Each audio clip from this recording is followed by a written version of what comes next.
Alrighty, ladies and gentlemen, welcome back to another Nick Talks with our Monday movie reviews. And today, I have everyone's favorite, Mulan. So, I have engaged in a never-ending battle about whether this movie is good or not with my partner, and obviously I'm on the side of truth, and so I have to argue that it's bad. And I just watched it for, I think, the third time. And I haven't seen it in a long time, but it seems that I've been even giving the argument too much credit. I hate to spoil the review, but it's just not good. It's just not good. We're gonna get into all the reasons why, but it seems that it's not even worth having the conversation about, really, because it's just such a, it's just not worth it. But let's start it off either way. So if you haven't seen the original, which I don't think even matters, or if you haven't seen this movie, essentially Mulan is a girl in China, and she has immense levels of qi, which is like the force, and it enables her to do superhuman things, feats of strength and acrobatics and whatnot at a very early age, but she's not allowed to because only men can do that. And so she has to hide it, and then the bad guys are threatening the good guys, and so they have to create an army, and so her dad gets enlisted since he's the only male member of their family, and she goes off to fight in his stead. And battles ensue, and then everyone finds out that she's great, and then she leads the charge against the main bad guy, Bori Khan, and saves the day. Cool. So let's just jump right into the meat and potatoes of what we got here today. So I'm going to try my best not to do this as a comparison to the original Mulan, because I think that actually makes it less fair. I think it makes it even more obviously a terrible movie when you compare it to the original, which I thought was pretty brilliant, actually. I watched it not too long ago for the first time, and I was like, dude, this movie is awesome. I can't believe I've never seen it, and I can't believe they decided to just turn it into a total heaping pile of shit just for shits and giggles, right? But I'm going to try my best to just evaluate the new Mulan as its own thing. So I'll get some of these comparisons to the original out of the way. I just have a couple, and then the rest will be all based on just what this movie is by itself. So the one major difference is obviously the prevailing theme here is some sort of sexism, or just blatant sexism, where it is perceived that she cannot do these things because she's a woman. And not only is it not believed to be possible, but it's forbidden for women to do these things because they would surely bring defeat, right? And in the original, it makes more sense that people would have this, flawed ideology, because she is a human. She just does human things. And so the perception that women are weaker is more understandable. Whereas in the new one, she literally, like from the age of 7, is doing flips and crazy bow staff acrobatics off the roof immediately. Like, she could just do this stuff. She can do crazy feats of superhuman strength and agility. But people are like, oh my gosh, that's disgusting. What are you talking about? Show me a civilization where you have legitimate superheroes and they will not be outcasts. That makes no sense. So it just kind of does away with, it's the same way that like the racism in Elementals didn't work, because the fire people were legitimately dangerous. Like, they could burn down the civilization that had been created before they had come over, right?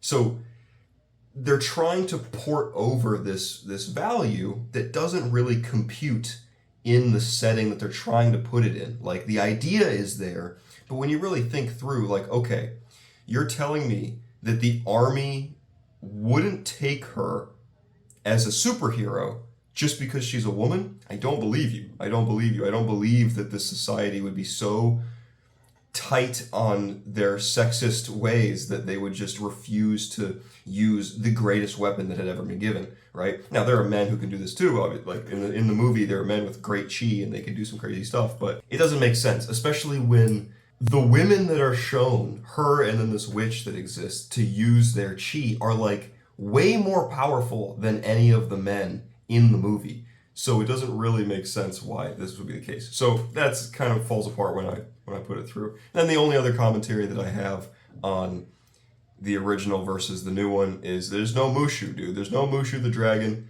and he was like the comedic heart of the movie. And so they did away with. There's much to say about them doing away with the original things in the movie, but again, we'll try and leave it to just this. But that was like such a great part of the movie was the dynamic between Mulan and Mushu, and like whatever. So they get rid of him and replace him with absolutely nothing, and so it's just like a super pseudo serious movie that just utterly fails at being serious. Like it's comical how it plays out to where this seems like I'm supposed to be really emotionally invested, but I just fucking don't care. And part of the reason that I just can't care is that it plays out like some cheap, almost like a Bollywood sketch. Like it's so weirdly dramatic and shot weird and edited weird, and the pacing is all odd. It's like it's if I watched this without knowing who made it, I would think that it came out of some small studio in China because it just doesn't scream production value. And yet it was produced and released and completely made top to bottom by Disney. What the hell, man? It makes no sense. Now, something that also, again, just relying on what this movie tells me about the world, nothing that existed in the previous movie. At one point, they say literally, it is forbidden to use the power of chi in destructive ways. So that's all they say about women not being able to use chi or why the witch is bad or whatever. But does that mean that chi can be used in productive ways? And if so, why would she have to hide it? My point being is that it doesn't make sense to me why men would be encouraged to use their chi and women not. Now, it could make sense in this ideological setup of where men are the fighters and women are at home. It could make sense that the men use their chi for battle and the women use their chi for some kind of awesome task within the society, right? Within the walls of society, to create great things, to build great things, to teach great things. But for them to just be like, no, you just don't use it. So like, yeah, some people have superpowers, but if you're a man, you can use it and use it only for battle. And if you're a woman, you just don't use it. So we're just neutering half of our population. It doesn't make any sense. And they don't explain it. Now to get on to my favorite character, the witch. So this is quite the anomaly. I just really don't understand her purpose in the narrative. You know, so one, she's kind of played out as someone that we're supposed to feel sorry for, even though she like definitely kills people, like a good amount of people. But we're supposed to kind of root for her as if she's this unsung hero or misunderstood female, strong female lead.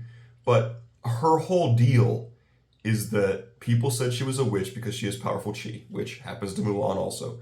But then she's like, no, I don't care about society. I'm going to just go off on my own because that's the only way that I could be myself. Okay, that's understandable.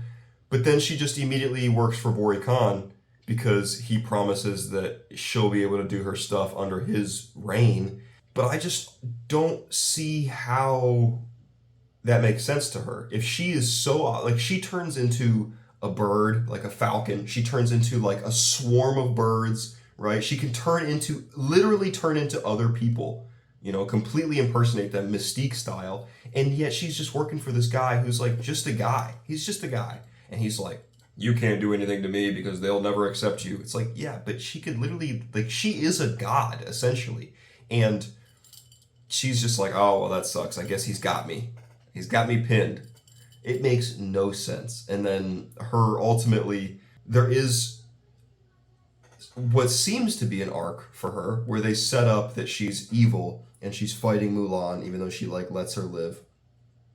And then she sacrifices herself for Bori Khan. And that scene we're going to get into in a minute. But you're supposed to be like, oh, that sucks. Like she was really just a Snape character where she was good all along and she just, you know, was doing the things for the wrong reasons and whatever. But it's like, dude, you're not doing this well. Plus, like, the scenes where she'll turn into a guy to infiltrate a place. And then once she gets in the place, she'll turn into herself and then turn into the birds and fly out of the place. It's It's like, who is she doing these transitions for? Why doesn't she just stay the guy or just stay the thing? Or like, what, she transitions to different things in between, seemingly just for the audience, which is just so odd. Like, she just has all this power and does pretty much fuck all with it. Not a whole lot. Like, yeah, she does kill some good guys and she does get in the way, and at certain points she's like ramming her birds against the shields of the good guys as well and like holding them in place, but it just seems like she's got all this immense power and she really just doesn't do anything with it, and then she just dies at the end, and it's like, oh, okay, whatever. And you know, you never really cared about her in the beginning, so the death is all utterly meaningless. So then all this time that she's been included has served really no purpose other than to convey to Mulan that she should stop hiding that she's a woman and like just go back into battle as herself, and that it's draining her chi, which I think is fair. I guess that the lie is draining her potential. Like, I don't think that's terrible, but just the fact that that's literally her only purpose is to exist long enough to tell Mulan this, which she kind of already knew, and then die shortly after and kind of redeem herself, even though not really. So ultimately, a completely pointless character. Like, kind of a villain, kind of not, but Peace itself is trying to tell me something about this character without actually having the character be that thing, and then just expect me to believe it. But I don't see any evidence of this person being anything less than evil, and I don't think that that one action is like, she's good now. And even Mulan was saying that, like, you could still choose the good path. It's like, I don't think so. I think she's been at war with the good guys for, like, ever, and she's got a pretty frail reason for doing it. I don't think you can just turn around and then be on this good side of history now. But, I mean, she dies anyway, so I guess it doesn't really matter in the end, right? As far as the other villain, Bori Khan, in the original, we're not comparing to the original, right? He's just not a compelling villain. He's not really in it a ton, and when he is, he's not really doing a whole lot, but, like, brief exposition and saying what they're about to do and, like, looking kind of menacing, but even then, not really. He's just, like, all scarred and stuff. But he, again, just kind of serves as a vague threat that doesn't really do much and then dies at the end. Like, just gets put out pretty easily.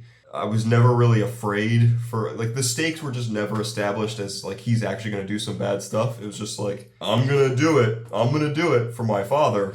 And then he fails, and then that's kind of it. The villains aren't great, because it's literally just the witch and Bori Khan, and then a bunch of nameless extras that didn't really do much of anything except for stand in the way for a couple seconds.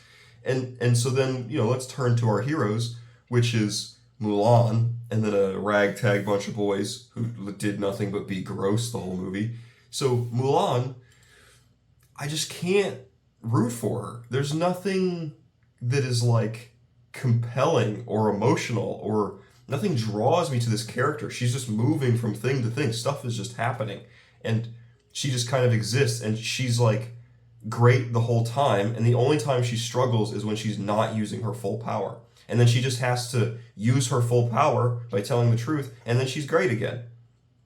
And even before she starts telling the truth, she's just like, I'm just going to be strong now, and then she just is strong. There's not really, like, a process. There's not a learning. There's not a teaching. There's not a master. There's not a coming into her own. She just chooses now to be the thing because she's done playing games, right? So all around, we have not really compelling villains and equally uncompelling heroes. And so the whole movie is just like people doing things, and I don't care about any of them, which is the ultimate thing of this movie. Is just such a who gives a shit kind of movie. Like, who gives a shit villains? Who gives a shit heroes? Who gives a shit side characters? Who gives a shit plot points? Like, all of it is just stuff happening on screen to people that I literally could not care less about. And that's the whole movie. None of it really moves up at all.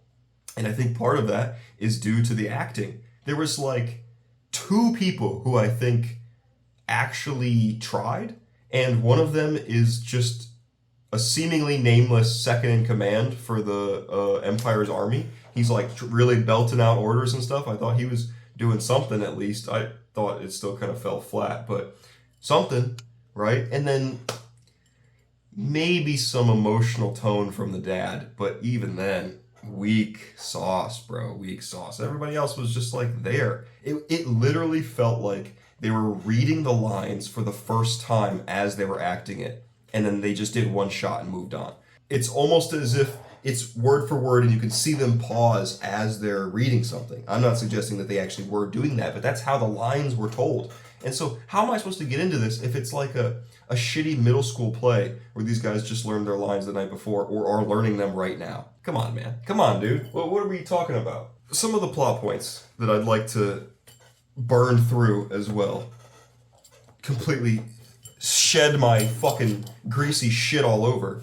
She goes to this matchmaker, Mulan, to find her match and serve her family. One, it's not even established in the movie that this is like a thing that is out of the ordinary. Like, they set it up as if the reveal to Mulan that she's going to the matchmaker is some devastating action. Like, that really sucks that I have to go do this. But if that's what everybody does, it had to be coming at some point. So why is the fact that it's happening now so alarming to Mulan and so like such a reveal to others? Don't know. It was never told. It literally is not explained why she cares or why she didn't know it was coming or what the fuck is going on. And then she goes in there and she's with her family and her sister's afraid of spiders and the spider comes down from the ceiling. Okay, it's just a spider that is doing its own thing, not Mulan's fault. And then it lands on the table and Mulan puts the teapot over the spider to stop it from moving around, right? Keep in mind that the spider came down from the ceiling right in front of her sister's face and her sister was like, yeah, afraid of spiders, but that was her reaction, right? Pretty chill. And then she puts the pot over it and the lady's like, hey, what the fuck are you doing? Put the pot back in the middle of the table. And so Mulan, instead of just saying, hey, there's a spider under there, you know, it's a pretty big spider, I don't want to freak my sister out, she's like, okay, and then just puts the pot back, and then her sister screams and freaks out, and the spider freaks out, and the matchmaker flies back in her chair and kicks over all of the fucking fine china that is on the table, and it all goes flying, and then Mulan jumps up to try and grab it, but then while she does it, she also falls and breaks all the china. So please describe to me which part of this is Mulan's fault and which part of this makes sense for the matchmaker to run outside screaming, Mulan is a failure, the Hua family has failed to raise a proper daughter, she is such a disgrace. It makes no sense. Like, this, again, stuff is just happening and we're just like, okay, yeah, I guess that makes sense. None of this was Mulan's fault. Maybe you could make an argument that the china breaking was Mulan's fault because she like interacted with it before it hit the ground. But it was gonna fall regardless if she didn't try and touch it. The spider wasn't her fault. It just happened to be in the room. The stuff breaking wasn't her fault.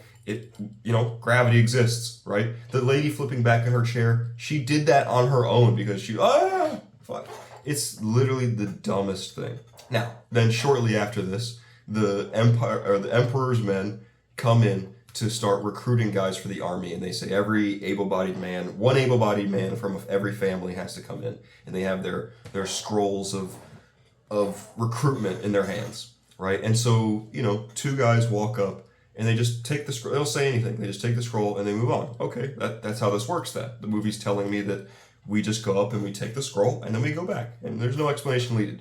When they call out the family name, one person comes up, takes the scroll, goes back.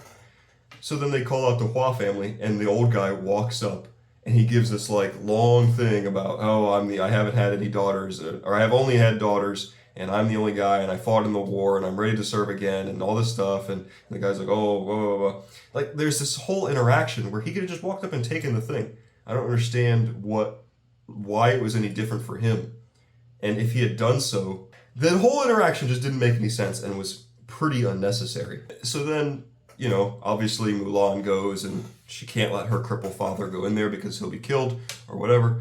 And so she takes his armor and she takes his sword and she takes his horse and she books it out of there. And then she travels for like 3 days and 3 nights or whatever to try and find the army. And the question that I have there is, how the hell does she know where to go? How does she know anything about this army?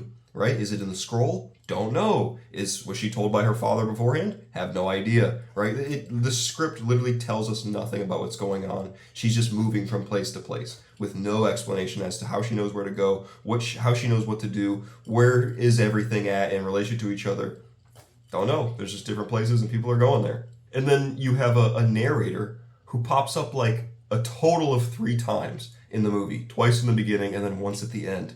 And it's just telling us things about Mulan vaguely that we could probably already see, but that's it. It's just so inconsistent. And do we have a narrator for the movie? And what is the relevance of this narrator? Who's telling the story? Is it her father? I think it is, right? But it's just so out of place. Like they're just like, yeah, narration would be cool. Let's just throw that shit in there. And then she finally finds the army and she goes through the whole thing of pretending to be a boy and doing all the training and whatnot. And then there's one guy that seems to talk to her or is more kind to her than the others.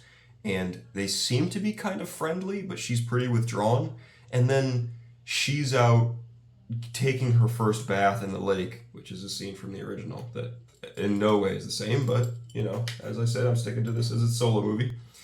And then he comes out and he's like, will you stand with me? And she's like, basically, no, I'm doing this on my own. And then he's super hurt and he's like, well, if you don't stand for me, it's this whole dramatic moment about like, well, if you won't come with me and take my hand in the battle, then at least stand up for them. And the whole time I'm wondering, is there a relationship that happened off screen? Like, did they have some sort of camaraderie that I wasn't aware of? Did I miss something? How is this interaction happening at this level to where it seems like there has been a lot more drama between them than there actually has been? There's been like 4 interactions and none of them were at depth. It was like pretty basic stuff, right? So I don't get that whole relationship. And then even at the end, he's like emotional about her leaving, like he has some sort of connection to her, but nothing happens between them. They talk a handful of times and it's all just like basic stuff. So I don't get how any of this makes sense. Like there was no buildup of their relationship. I don't get it. And then of course she just like decides to turn up her chi and goes and swings the sword around at the lake for a little bit and then comes back and is just like a total monster and can carry the buckets like a hero and all the way up the mountain and all that stuff. Just decides to be great all of a sudden. Yeah, that makes a ton of sense. And then a battle takes place and her and some of her comrades chase after a unit of Boricon soldiers, and there's some arrow slinging that takes place, which was actually kind of cool, I guess. And everybody dies except for 2, and they run off, and then Mulan starts chasing them back, and eventually, like, she gets kind of lost, and the witch comes down and tells her you're living a lie, you got to stop doing that, it's weakening your chi, and as long as you live a lie, you won't be as strong as you could be. And then says, like, you're gonna die, and then she throws a shuriken at her, and it impales her and sends her flying like 30 feet into a rock, and then the witch leaves because her work is done, I guess. And then Mulan wakes up, starts taking off her father's armor. Keep in mind, this is her dad's armor. Who knows how long it's been in the family, but at least like it was important to him. She just takes it off and throws that shit on the ground like it's fucking garbage, and then goes back to the battle just like as a woman. Now, that's cool. Like, I think maybe the scene where she lets her hair flow is empowering there, but I don't understand, like, just because she's super jacked with her chi, she doesn't need armor anymore? Even all the guys that we've seen as great fighters are still decked out in armor. So I don't understand why she not only takes her family's armor and just discards it like yesterday's lunch, but then also she doesn't think she's going to need that. It's just game on now. I'm the best, so I don't need to be protected by anything. If anybody starts shooting arrows, I'll just catch them with my teeth or whatever. I don't understand what's going on here. I don't know what's going on here. Obviously, she keeps the sword because she needs that, but which she then very quickly loses in a fucking vat of lava and destroys it completely. So she super fucked her dad. I hope he wasn't sentimental about that stuff. So then, coming back to the battle is when she sees her buddies getting just demolished by this force. And the enemies have a trebuchet, and they're launching heavy rocks. And the witch is coming down on them with her flock of birds. And so they have to create this shield wall around them. And then she sees the trebuchets being loaded, and and reloaded and fired and loaded and fired and all this stuff, and these big flaming rocks flying through the air. And so she's got to do something. And so in the time that it takes her to go, what? And look around at the battle to see, like, oh, all my buddies are about to get killed. The trebuchet loads, fires, loads the rock, paints the rock with tar or whatever, lights it on fire, fires it, reloads with another giant rock, paints it with tar, lights it on fire, and sends that one in the time that it takes her to look around and go, oh shit, I have to do something. But then she, in the time that it takes the trebuchet to reload again, she runs around and grabs a bunch of helmets, circles back around the enemy without them seeing her, sets up the helmets in an elaborate ruse so they think that there's more guys shooting at them, and then gets them to turn their fire on her. In all that time, they didn't have the chance to send another arrow or another big rock. Or they didn't see her go, what are we doing here? What are we fucking doing here? You know, the avalanche happens and kills everybody, and then everybody's all happy and stuff. Then she comes back to the army through the wreckage of the avalanche and reveals herself to be a woman, and they're like, yeah, get the fuck out of here, we don't need you here. And so she leaves, meets the witch, who then reveals their master plan and then just lets Mulan go. And then Mulan just comes back, and the guy who banished her is like, yeah, okay, you're actually the greatest. Why don't you lead us into battle? 5 minutes ago, you just kicked her out and said if she ever shows her face again, you're going to kill her. And now all of a sudden she's the leader? Now, it would make sense maybe if she came back and said, hey, here's this crazy plan. You guys need to switch your offense to this area because they're going to kill the emperor. That he would be like, okay, you know, you really showed some gumption there. I'm going to let you fight with us. That's fine. But for her to lead the battle, she didn't really prove to be a super crazy, awesome warrior, strategic planner, master in command, right? For this to be happening. And I assume that the guy who's relinquishing his command to her has been fighting for like 30 years since he's this established war general, right? And he's just like, yeah, hey, 12-year-old girl or however old she is, you could just lead us to battle instead because you're so obviously better than everybody else. Makes total sense. And then ultimately, yeah, she saves the day, she kills the bad guy, and it's all happiness and smiles from there. But it's just so nothing. Such a nothing movie. Like, I just don't care regardless. And I genuinely went into it like, all right, I'm just going to evaluate this for what it is, and if it's actually good, I'm going to let it be good, and I'm just going to experience this as if it's the first time. Not good. It doesn't help that it's just like mashed together. There's 50, typical Disney fashion, Marvel fashion. It's 50 cuts per short action sequence. Everything's chopped up super crazy in the editing bay. Like, nothing really flows together or makes sense. Things are just happening. People are moving from place to place. There's no real storytelling going on. It's wild.